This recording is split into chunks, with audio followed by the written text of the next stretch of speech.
tembangane prajurit ebek dening Jarot C. Setyaka. Minggir utawa mlebu sejroné bebarisan Kisana. Ki Mregoda turangga sing bakal rabas sebarang jaman. Sing ora bakal maras maring sawernane gegaman. Ora mingset merga panase pelagan sing agi kobaran. Apa maning mung rajang kukus owah gingsine kahanan. Minggir utawa mlebu sajroning barisan Kisana.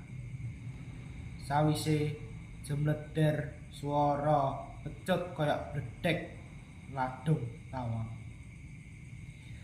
Dadel kukuse dupa goleng muntahno sawernane undang.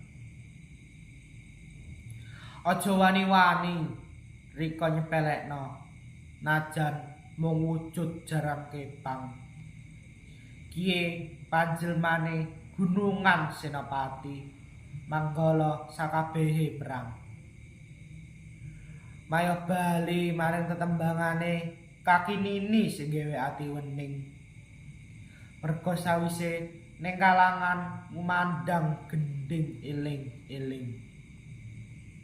Langkah dalan liya sing dadi bisa dituju kejaba kudu bali maning.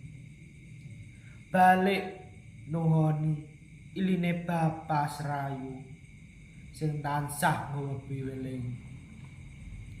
Mulih maring antenge kaki slamet sing tetep golek jaga pepiling.